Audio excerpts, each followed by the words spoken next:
ஆண்டவராய் இயேசு கிறிஸ்துவின் நாமத்தினாலே அன்பின் வாழ்த்துதல். பிரியமான தேவ பிள்ளைகளே, இன்றைக்கு ஒரு வேத வசனத்தோடு உங்களை சந்திப்பதில் மிகுந்த மகிழ்ச்சி. ஆண்டவர் உங்களை ஆசீர்வதிப்பாராக. எரேமியா தீர்க்கதரிசியின் புஸ்தகம் 15வது அதிகாரம் 16-17 வசனங்களை நாம் வேதத்திலே வாசிக்கும் போது, எரேமியா தீர்க்கதரிசியின் புஸ்தகம் 15வது அதிகாரம் 16-17 வேத வசனங்களை வாசிக்கும் போது, உம்முடைய வார்த்தைகள் கிடைத்தவுடனே அவைகளை உட்கொண்டேன். உம்முடைய வார்த்தைகள் எனக்கு சந்தோஷமும் என் இருதயத்துக்கு மகிழ்ச்சியுமாய் இருந்தது. சேனைகளின் தேவனாகிய கர்த்தாவே, உம்முடைய நாமம் எனக்கு தரிப்பிக்கப்பட்டு இருக்கிறது. நான் பரியாசக்காரருடைய கூட்டத்தில் உட்கார்ந்து களி கூர்ந்ததில்லை. உமது கரத்தின் நிமித்தம் தனித்து உட்கார்ந்தேன். சலிப்பினால் என்னை நிரப்பினீர் என்று சொல்லி வேதம் சொல்கிறது. எனக்கு பிரியமான தேவ பிள்ளையே, எரேமியா என்னும் தீர்க்கதரிசி சொல்லுகிற ஒரு வார்த்தை, உம்முடைய வார்த்தை எனக்கு கிடைத்தவுடனே அவைகளை நான் உட்கொண்டேன், நான் புசித்தேன். அவைகள்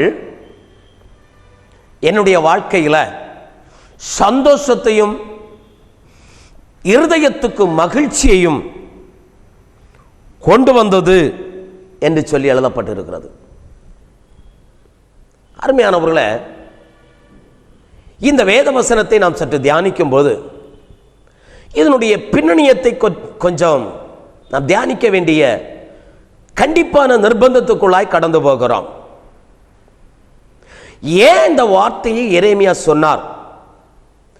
எரேமியாவுக்கு இந்த வார்த்தை கிடைத்த உடனே மகிழ்ச்சி உண்டாக காரணம் என்ன? அப்படியானால் ஆண்டவர் சொன்ன வார்த்தை அதனுடைய 1வது அதிகாரம் 15வது அதிகாரம் 1வது வசனத்தில், கர்த்தர் என்னை நோக்கி, மோசேயும் சாமுவேலும் என் முகத்துக்கு முன்பாக நின்றாலும் என் மனம் இந்த ஜனங்கள் பட்சமாய் சாராது.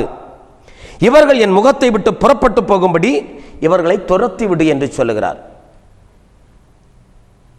மோசே ஒரு தீர்க்கதரிசி, சாமுவேல் ஒரு தீர்க்கதரிசி, கர்த்தருக்கு பிரியமானவர்கள், கர்த்தருக்கு கர்த்தருடைய இரக்கத்தை பெற்ற தேவ பிள்ளைகள். இவர்கள் தேவனுடைய ஜனத்துக்காக, தேவனுடைய பிள்ளைகளுக்காக வேண்டுதல் செய்த பொழுது கர்த்தர் அவர்களுடைய சிறையிருப்பை மாற்றி அவருடைய பாவங்களை மன்னித்து கர்த்தர் அவர்களை என்ன செய்தார்? ஆமென்.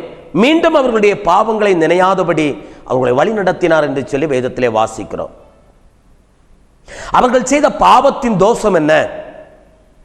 மோசே இஸ்ரவேல் ஜனங்களை வனாந்தரத்தில் நடத்தி வரும் பொழுது சீனாய் அடிவாரத்தில் ஜனங்கள் தங்கி இருக்கிறார்கள்.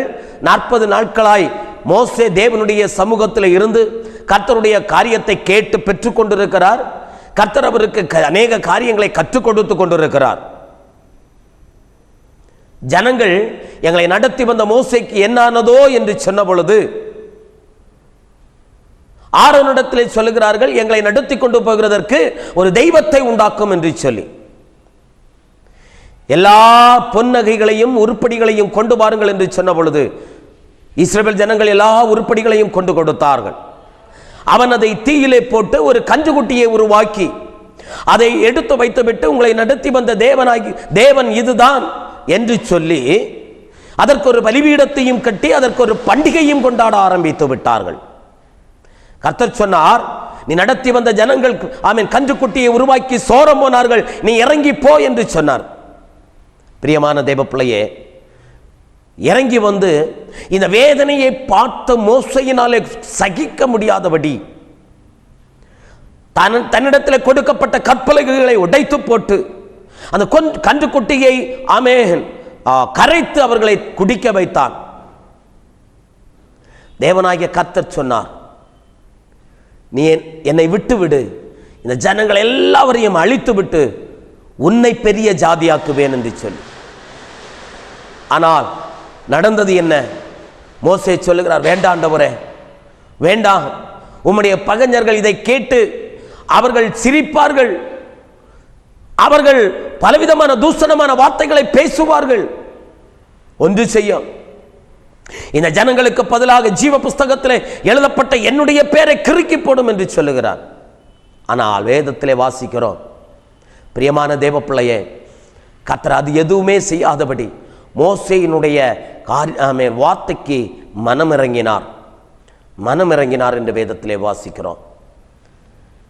அப்படியானால் சாமுவேலின் வாழ்க்கையிலையும் சாமுவேல் தீர்க்கதரிசியின் மூலமாய் தேவ ஜனங்கள், இஸ்ரவேல் ஜனங்கள் நடப்பிக்கப்பட்ட பொழுது எங்களுக்கு ஒரு ராஜா வேண்டும், எங்களை எல்லா ஜனங்களையும் ஆளுகிறதை போல எங்களையும் ஆளுகிறதற்கு ஒரு ராஜா வேண்டும் என்று சொல்லி கேட்டார்கள். அப்பொழுதும் சாமுவேல் துக்கப்பட்டுக் கொண்டிருக்கிறார். கர்த்தர் சொல்லுகிறார், சாமுவேலே நீ ஏன் துக்கப்படுகிறாய்? அவர்கள் உன்னை அல்ல என்னை புறக்கணித்து தள்ளினார்கள், நீ பயப்படாதே, கலங்காதே, திகையாதே என்று சொல்லுகிறார். அப்பொழுதும் அவர்கள் சாமுவேல் ஜபித்த பொழுது கர்த்தர் அவர்களுடைய காரியத்தை மாற்றி போட்டார். என்னை கேட்கிற அருமையான விசுவாச குடும்பங்களே, இப்படிப்பட்ட அநேக காரியங்களை செய்த இஸ்ரவேல் ஜனங்களை மோசேயும் தீர்க்கதரிசியாகிய சாமுவேலும் ஜெபித்த பொழுது அந்த பாவங்களை எல்லாவற்றையும் கர்த்தர் மன்னித்தார். மன்னித்து அவர்களை மீண்டும் அந்த பாவத்தை நினையாதபடி அவர்களை நடத்தி சென்றார். ஆனால் எரேமியா 15வது அதிகாரம் 4வது வசனத்தை நீங்கள் வாசிப்பீர்களேயானால், எசேக்கியாவின் குமாரனும் யூதாவின் ராஜாவுமாகிய மனாசே எருசலேமில் செய்தவைகளின் நிமித்தம் அவர்களை பூமியில் உள்ள எல்லா ராஜ்யங்களிலும் அலைய பண்ணுவேன் என்று சொல்லுகிறார். சற்று நீங்கள் வேதத்தை அலசி ஆராய்ந்து பார்ப்பீர்களேயானால், 2 ராஜாக்கள் 18வது அதிகாரம் 4வது வசனத்தில் எசேக்கியா என்று சொல்லக்கூடிய ஒரு ராஜாவை குறித்து வேதத்திலே வாசிக்கிறோம். அந்த ராஜா மேடைகள் எல்லாவற்றையும் தகர்த்து போட்டுவிட்டு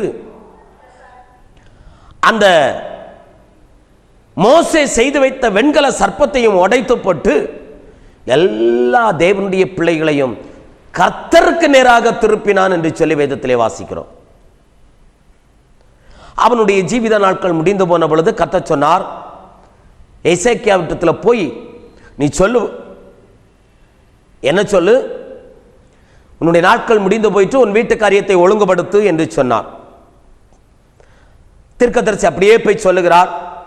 அவன் சுவர்புறமாய் திரும்பி எசேக்கியா ராஜா அழுகிறான், ஆண்டவரே உமக்கு பிரியமானதை நான் செய்தேன் என்பதை நினைத்துக் கொள்ளும் என்று சொன்ன பொழுது தேவனாகிய கர்த்தர் அவனுக்கு 15 ஆண்டுகளை கூட்டிக் கொடுத்தார். இந்த 15 ஆண்டுகளை கூட்டிக் கொடுத்த இந்த இடைவெளியில பிறந்தவன் தான் மனாசே. இந்த மனாசே தன் தகப்பனுடைய மரணத்துக்கு பின்பு பட்டத்துக்கு வருகிறான், ராஜ பட்டத்துக்கு வருகிறான். 2 ராஜாக்கள் 21வது அதிகாரத்தில் நீங்கள் வாசிப்பீர்களேயானால் அங்கே வேதத்திலே நாம் வாசிக்க முடியும். வருகிறான். ஆனால் தன் தகப்பன் மேடைகளை அகற்றி, தன் தகப்பன் மேடைகளை உடைத்து போட்டு, வெண்கல சர்ப்பத்தை உடைத்து போட்டு எல்லாரையும் கர்த்தருக்கு நேராக மாற்றினான். மகனாகிய மனாசேயோ மேடைகளை கட்டி, மேடைகளை பலியிட செய்து, அருவருப்பான காரியங்களை உருவாக்கி, கன்றுக்குட்டிகளை உருவாக்கி, விக்கிரகங்களை உருவாக்கி, இவர்களை நடத்தி செல்கிறதற்காக அநேக காரியங்களை உருவாக்கி, தேவர்களை உருவாக்கி வைத்துவிட்டு மாத்திரமல்ல தேவனுடைய ஆலயத்திலேயும் கொண்டு வந்து அந்த விக்கிரகங்களை வைத்து இவர்களை வழிபட செய்தான் என்று வேதத்திலே வாசிக்கிறோம். ஆம் பிரியமான தேவ பிள்ளைகளே, தேவனாகிய கர்த்தர் வீற்றிருக்கிற ஸ்தலம் சாலமோன் கட்டி, சாலமோன் பிரதிஷ்டை செய்யும் பொழுது கர்த்தர் சொன்னார், இந்த ஸ்தலத்தில் செய்யப்படுகிற விண்ணப்பங்களுக்கு என் கண்கள் திறந்தவைகளாகவும் என் காதுகள் கேட்கிறதுமாய் இருக்கிறது என்று சொன்னார். என் நாமம் தரிக்கப்பட்ட என் ஜனங்கள் தங்களை தாழ்த்தி ஜெபம் பண்ணி என் முகத்தை தேடி தங்கள் பொல்லாத வழிகளை விட்டு திரும்புவார்களேனால் பரலோகத்தில் இருக்கிற நான் கேட்டு அவர்கள் பாவத்தை மன்னித்து அவர்கள் தேசத்துக்கு சேமத்தை உண்டு பண்ணுவேன் என்று சொல்லி வாக்குத்தத்தம் பண்ணின ஆண்டவர் வீற்றிருந்த தேவாலயத்தில் மனாசே விக்கிரகங்களை கொண்டு வந்து, அந்நிய தெய்வங்களை கொண்டு வந்து அந்த தேவனுடைய ஆலயத்தில் வைத்தான் என்று சொல்லி வேதத்திலே 2 ராஜாக்கள் 21, 22, 23, 24 அதிகாரங்களை நீங்கள் வாசிக்கும் பொழுது தெளிவுபடுத்தப்பட முடியும். என கேட்கிற தேவ பிள்ளையே, இதன் நிமித்தம் தேவனாகிய கர்த்தர் இஸ்ரவேல் ஜனங்கள் மேல் மிகுந்த கோபமாகி அப்பொழுதுதான் சொல்லுகிறார், ஏசேக்கியாவின் குமாரனும் யூதாவின் ராஜாவுமாகிய மனாசே எருசலேமில் செய்தவைகளின் நிமித்தம் நான் என்ன செய்வேன், அவர்களை பூமியில் உள்ள எல்லா ராஜ்யங்களிலும் அலைய பண்ணுவேன் என்று சொல்லுகிறார். கவனித்து பாருங்கள். மீதமுள்ள தொடர்ந்துள்ள வேத வசனங்களை நீங்கள் வாசிக்கும் போது அநேக காரியங்கள் எழுதப்பட்டு இருக்கிறது. ஆனால் 14வது எரேமியா 15வது அதிகாரம் 14வது வசனத்துக்கு நேராக உங்களை திருப்பிக் கொள்வீர்களேனால், நீ அறியாத தேசத்தில் உன் சத்துருக்கள் வசமாக நான் உன்னை தாண்டி போக பண்ணுவேன், உங்கள் மேல் எரிய போகிற அக்கினி என் கோபத்தினாலே மூண்டது என்று கர்த்தர் சொன்னார். மாத்திரமல்ல 15வது வசனத்திலே வாசிக்கிறோம், கர்த்தாவே நீர் அதை அறிவீர், தேவரீர் என்னை நினைத்து என்னை விசாரித்து என்னை துன்பப்படுத்துகிறவர்களுக்கு என் நிமித்தம் நீதியை சரிக்கட்டும், உம்முடைய நீடிய பொறுமை நிமித்தம் என்னை வாரிக்கொள்ளாதிரும், நான் உம்முடைய நிமித்தம் நிந்தையை சகிக்கிறேன் என்று அறியும் என்று சொல்லுகிறான். இவ்வளவு பாடுகளின் நடுவிலேயும் கவனிக்க வேண்டாம், இந்த தேவனுடைய பிள்ளைகளுடைய தேவ ஜனங்களுடைய இவ்வளவு பாவங்களின் நடுவிலேயும் வைராக்கியமாய் நிற்கிறார் எரேமியா. வைராக்கியமாய் நிற்கிற இந்த எரேமியா என்ன சொல்கிறார் தெரியுமா, உம்முடைய வார்த்தைகள் கிடைத்த உடனே நான் அதை உட்கொண்டேன், உம்முடைய வார்த்தைகள் எனக்கு எப்படி இருந்தது, சந்தோஷம் உள்ளதாக இருந்தது, உம்முடைய வார்த்தைகள் எனக்கு என் இருதயத்துக்கு மகிழ்ச்சியாக இருந்தது என்று எழுதுகிறார். என்னை கேட்கிற அருமையான விசுவாச குடும்பங்களே, தேவனுடைய வார்த்தை உங்களுக்கு எப்படிப்பட்டதாக இருக்கிறது? இந்த உலகத்தில் பாவம் நிறைந்திருக்கிறது, அக்கிரமம் நிறைந்திருக்கிறது, அநியாயம் நிறைந்திருக்கிறது, ஆமென், தேவனுக்கு விரோதமான பகை நிறைந்திருக்கிறது. தேவனுடைய பிள்ளைகளாகிய நீங்கள், தேவனை ஆராதிக்கிறேன் என்று சொல்லுகிற தேவ பிள்ளைகளாகிய நீங்கள் தேவனுடைய வார்த்தையை கேட்டு அதில் பலப்படுகிறீர்களா, அல்லது தேவனுடைய வார்த்தை உங்கள் வாழ்க்கையில கசப்பை உருவாக்குகிறதா, சந்தோஷத்தை உருவாக்குகிறதா, மேன்மையை உருவாக்குகிறதா என்பதை சற்று சிந்தித்து பாருங்கள். தேவனுடைய ஊழியக்காரர்கள் தேவ சமூகத்திலே காத்து கிடந்து தேவனுடைய வார்த்தையை கேட்டு பெற்று தேவனுடைய வசனத்தை பிரசங்கித்து தேவனுடைய வார்த்தையை தேவ சபையிலே வைக்கும் பொழுது அநேகருடைய இருதயங்கள் தேவனுடைய வார்த்தையை கடந்து வரும் பொழுது குத்தப்பட்டவர்களாய் அந்த வார்த்தையினாலே அவர்கள் என்ன செய்கிறார்கள், இது எனக்காக பிரசங்கித்த வார்த்தை, என்னை குத்தினார்கள், என்னை வேதனைப்படுத்தினார்கள், என்னை உபத்திரவப்படுத்தினார்கள் என்று சொல்லுகிறார். என்னை கேட்கிற அருமையான விசுவாச பிள்ளையே, எரேமியாவினுடைய வாழ்க்கையில எல்லா ஜனங்களும் கர்த்தருக்கு விரோதமாய் பாவம் செய்திருக்க தேவனுடைய வார்த்தை புறப்பட்டு வந்த பொழுது எரேமியா சொல்லுகிறார், உம்முடைய வார்த்தை எனக்கு மகிழ்ச்சியை தந்தது, அதை நான் உட்கொண்டேன், அதை நான் புசித்தேன், உம்முடைய வார்த்தை எனக்கு மகிழ்ச்சியை தந்தது, உம்முடைய வார்த்தை எனக்கு இருதயத்துக்கு சந்தோஷத்தை தந்தது என்று சொல்லுகிறார். அருமையான விசுவாச குடும்பங்களே, உங்க வாழ்க்கையில தேவனுடைய வார்த்தை கடந்து வரும் பொழுது இப்படிப்பட்ட சந்தோஷம் உருவாகுகிறதா? கவனிங்கள், எரேமியாவுடைய வாழ்க்கையை நாம் சற்று தியானிப்போமேயானால், யோபுவின் புத்தகம் 23வது அதிகாரம் அதனுடைய 12வது வசனம் என்ன சொல்கிறது, அவருடைய வார்த்தைகளை, அவர் தேவனுடைய வார்த்தைகளை என்னுடைய ஆகாரத்தை பார்க்கிலும் அதிகமாய் காத்து கொண்டேன் என்று எழுதியிருக்கிறார். என்ன எழுதுகிறார்? நாம் புசிக்கிற ஆகாரத்தை விட நான் விரும்பி சாப்பிடுகிற ஆகாரத்தை விட, எனக்கு ருசியான ஆகாரத்தை விட, என் பசியை போக்குற ஆகாரத்தை விட, என்னை புஷ்டியாக்குகிற ஆகாரத்தை விட உம்முடைய வார்த்தையை நான் காத்து கொண்டேன். தேவ வசனம் உங்களுக்கு இப்படிப்பட்ட அனுபவங்களை தந்திருக்கிறதா? தேவ வார்த்தை இப்படிப்பட்ட அனுபவங்களை உங்களோடு கூட உங்களை நடத்துகிறதா? சிந்தித்து பாருங்கள். யோபுவுடைய வாழ்க்கையில தேவனுடைய வார்த்தை சந்தோஷமாயிருந்தது.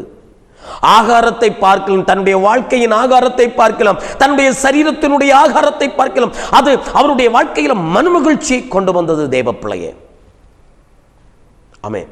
எசேக்கியேலின் புஸ்தகம் எசேக்கியேல் 2வது அதிகாரம் 8 முதல் 10 உள்ள வசனங்களை வாசித்து பாருங்கள். எசேக்கியா தீர்க்கதரிசியினிடத்தில் ஒரு புஸ்தக சுருள் கொடுக்கப்பட்டு அந்த புஸ்தக சுருளை அவனை புசிக்கும்படியாய் சொல்லப்படுகிறது. அவர் அதை புசித்தார். 3வது அதிகாரம், எசேக்கியேல் 3வது அதிகாரம் 1 மற்றும் 8 வசனங்களை வாசித்து பாருங்கள். அங்கே என்ன சொல்லப்பட்டு இருக்கிறது? இந்த புத்தக சுருளை நான் புசித்து தேவனுடைய வார்த்தையை பெற்றுக்கொண்டு இந்த வார்த்தைகளை தெய்வ ஜனங்களுக்காக சொல்லு என்று ஆண்டவர் சொல்லுகிறார். என கேட்கிற தேவ பிள்ளையே, ஒரு தேவனுடைய மனுஷன், ஒரு தேவனுடைய பிள்ளை சாதாரணமாக பிரசங்க பீரிடங்களிலே நின்று தேவனுடைய வார்த்தையை தேவ ஜனங்களுக்காக பிரசங்கிக்க முடியாது. தேவனிடத்திலிருந்து பெற்றுக்கொண்டு தேவனிடத்திலிருந்து பெற்றுக்கொள்ளாத ஒரு மனிதன் அவன் தேவனுடைய வார்த்தையை அனுப்ப முடியாது, தெய்வ ஜனங்களுக்காய் பிரசங்கிக்க முடியாது. ஆகையால் உங்கள் ஊழியர்கள், உங்கள் தேவனுடைய மனுஷர்கள் தேவனிடத்திலிருந்து தேவனுடைய வார்த்தைகளை பெற்றுக்கொண்டு தேவனுடைய வார்த்தைகளை உங்களுக்காய் அனுப்பும் பொழுது சந்தோஷமாய் ஏற்றுக்கொள்ள வேண்டும். இது தேவனாகிய கர்த்தர் எனக்காக அனுப்பின வார்த்தை, இது மற்றவர்களுக்குரிய வார்த்தை அல்ல, இன்னாருடைய வார்த்தை அல்ல, அன்னாருடைய வார்த்தை அல்ல, இது எனக்கு கொடுக்கப்பட்ட வார்த்தை. நான் சீர்வருந்தும் பொருட்டு, நான் தேவனோடு அண்டி சேரும் பொருட்டு தேவன் எனக்கு கொடுத்த வார்த்தை என்று சொல்லி கர்த்தருடைய சமூகத்தில் நீங்கள் கர்த்தரிடத்தில் ஒப்பு கொடுப்பீர்களே, ஆனால் நிச்சயமாய் கர்த்தர் உங்களை ஆசீர்வதிக்கிறவராய் இருக்கிறார். பிரியமானவர்களே, ஆமென். வேதத்திலே வாசிக்கிறோம், வெளிப்படுத்தல் 10வது அதிகாரம் 9-10 வசனங்களிலே வாசிக்கிறோம், வயிற்றுக்கு அது கசப்பாய் இருந்தது, ஆனால் அது என்னுடைய வாய்க்கு தேனிலும் மதுரமாய் இருந்தது என்று சொல்லப்பட்டு இருக்கிறது. ஒரு புஸ்தக சுருள் கொடுக்கப்பட்டது, அதை வாங்கி புசி என்று சொல்லப்பட்டது. அதை வாங்கி புசித்த பொழுது அந்த புஸ்தக சுருளிலே இருந்த வார்த்தை வயிற்றுக்கு கசப்பாய் இருந்தது, ஆனா வாய்க்கு எப்படி இருந்ததாம்? மதுரமாய் இருந்ததாம். பிரியமான தேவனுடைய பிள்ளைகளே, வேத வசனத்தின் அடிப்படை அதுதான். ஒருவேளை உங்கள் வாழ்க்கையில கசப்பை போல நீங்கள் உணரலாம். ஐயோ, இந்த வார்த்தை எனக்கு விரோதமான வார்த்தை என்று நீங்கள் உணரலாம். இந்த வார்த்தையினாலே நான் குத்தப்படுகிறேன் என்று உணரலாம்.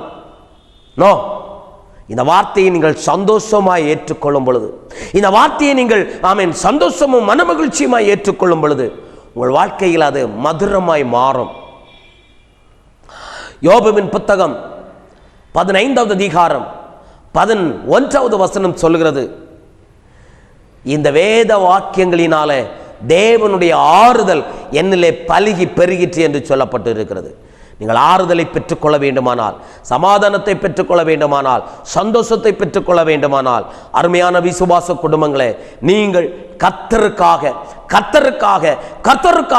வேத வசனத்தை ஏற்றுக்கொள்ளுங்கள். அப்பொழுது உங்கள் வாழ்க்கையில் ஆறுதல் பெருகும். சங்கீதம் 119 நாம் வேதத்திலே வாசிக்கும் பொழுது அங்கே அநேக காரியங்களை நாம் வாசிக்க முடியும். 119வது சங்கீதம் அதனுடைய 11வது வசனத்தை வாசிக்கிறேன், கவனிங்கள். நான் உமக்கு விரோதமாய் பாவம் செய்யாதபடிக்கு உமது வாக்கை என் இருதயத்தில் வைத்தேன். அப்ப வேத வசனத்தை நம் இருதயத்தில் ஏற்றுக்கொண்டு நம்முடைய இருதயத்திலே நாம் பத்திரப்படுத்தும் பொழுது என்ன நடக்கிறது? பாவம் செய்யாதபடி நாம் தடுக்கப்படுகிறோம். எரேமியா சொல்லுகிறார், உம்முடைய வார்த்தைகள் கிடைத்தவுடனே நான் புசித்தேன், அது என் இருதயத்துக்கு சந்தோஷத்தையும் மனமகிழ்ச்சியும் கொண்டு வந்தது. எப்படி கொண்டு வந்தது? அந்த வேத வசனத்தை நாம் வாசித்து தியானித்து அதை பெற்றுக்கொண்டு அதை கிரகிக்கும் பொழுது எப்படி உண்டாகிறது? பாவம் செய்யாதபடி நம்மை தடுக்கிறது. அப்ப பாவம் செய்யாதபடி நம்மை தடுத்து விட்டால் கர்த்தருக்கு நமக்கும் ஒரு நெருங்கிய தொடர்பு உண்டாகியிருக்கிறது. எசேயா 59:1 வாசிக்கிறோம், இதோ ரட்சிக்க கூடாதபடிக்கு கர்த்தருடைய கை குறுகி போகவில்லை, உங்களுடைய பாவங்களே உங்கள் அக்கிரமங்களே உங்களுக்கும் தேவனுக்கும் விரோதமாய் ஒரு பெரிய பிளவை உண்டாக்கி இருக்கிறது என்று சொல்லப்பட்டு இருக்கிறது. அப்ப வேத வசனம் ஒரு மனிதனுடைய வாழ்க்கையில நிலை பெற்றிருக்கும் போது, வாழ்ந்திருக்கும் போது பாவம் செய்யாதபடி தடுக்கப்படுகிறார்கள். 16வது வசனத்தை வாசிக்கிறேன். உமது பிரமாணங்களில் மனமகிழ்ச்சியாய் இருக்கிறேன், உமது வசனத்தை மறவேன் என்று எழுதியிருக்கிறார். 119வது சங்கீதத்தை நீங்கள் வாசிப்பீர்களேயானால் வேதத்தின் மகத்துவத்தை குறித்தும் வேத வசனத்தின் மகத்துவத்தை குறித்தும் வேத வசனத்தினுடைய ஆசீர்வாதங்களை குறித்தும் திரளாய் தாராளமாய் எழுதியிருக்கிற புத்தகம்தான் 119வது சங்கீதம். 42வது வசனத்தை வாசிக்கிறேன் கவனிங்கள். அப்பொழுது என்னை நிந்திக்கிறவனுக்கு உத்தரவு சொல்லேன், உம்முடைய வசனத்தை நம்பி இருக்கிறேன் என்று சொல்லுகிறார். தேவனுடைய வசனத்தை நம்புறீங்களா? தேவனுடைய வசனத்துக்கு கீழ்ப்படுகிறீங்களா? 47வது வசனம் சொல்கிறது, நான் பிரியப்படுகிற உமது கற்பனைகளின் பேரில் மனமகிழ்ச்சியாய் இருக்கிறேன். 72வது வசனம், அநேகமாயிரம் பொன் வெள்ளியை பார்க்கிலும் நீர் விளம்பின வேதமே எனக்கு நலம். 103வது வசனம் சொல்லுகிறது, ஆமென், என சொல்லுகிறது, உம்முடைய வார்த்தைகள் என் நாவுக்கு எவ்வளவு இனிமையானவைகள், என் வாய்க்கவைகள் தேனிலும் மதுரமாய் இருக்கிறது என்று எழுதப்பட்டு இருக்கிறது. ஆம் பிரியமான தேவ பிள்ளைகளே, 116வது வசனம் சொல்கிறது, நான் பிழைத்திருப்பதற்கு உமது வார்த்தையின்படி என்னை ஆதரித்தருளும், என் நம்பிக்கை விருதாவி போகாத என்னை வெட்கத்துக்கு உட்படுத்தாதையும் என்று சொல்லுகிறார். 165வது வசனம் சொல்கிறது, உம்முடைய வேதத்தை நேசிக்கிறவர்களுக்கு மிகுந்த சமாதானம் உண்டு, அவர்களுக்கு இடரல் என்பதில்லை என்று சொல்லப்பட்டிருக்கிறது. ஆகையால் என்னை கேட்கிற அருமையான விசுவாச குடும்பங்களே, நீங்கள் வேத வசனத்தை ஆராய்ந்து பார்த்து வேத வசனத்தின் அடிப்படையில் நீங்கள் நடக்க நீங்கள் உங்களை ஒப்பு கொடுப்பீர்களேனால் கர்த்தர் உங்களை ஆசீர்வதிப்பார். பாவம் செய்யாதபடி அது உங்களை தடுத்து நிறுத்துகிறதா இருக்கிறது. கவனிக்க வேண்டாம், எரேமியா 15வது அதிகாரத்திலே ஆமென், வார்த்தைகள் கிடைத்தவுடன் புசித்தேன், மனமகிழ்ச்சி உண்டானது என்று சொன்னாரே, அந்த வேத வசனத்தின் அடிப்படையில் சொல்லும்போது 17வது வசனத்திலே வாசிக்கிறோம், நான் பரியாசக்காரனுடைய கூட்டத்தில் உட்கார்ந்து களி கூர்ந்ததில்லை, உமது கரத்தினால் தனித்து உட்கார்ந்தேன் என்று சொல்லுகிறார். பிரியமான தேவப்பிள்ளைய, வேத வசனம் கிடைத்த உடனே தனிமையில் உட்கார்ந்து ஆண்டவரை நோக்கி கூப்பிடும் பொழுது கிடைக்கிற ஆசீர்வாதம் என்ன?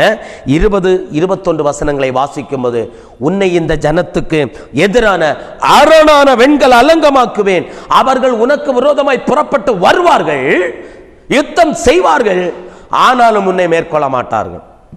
ஏன்னா நான் உன்னோடு கூட இருக்கிறேன், நான் உன்னோடு கூட இருக்கிறேன்.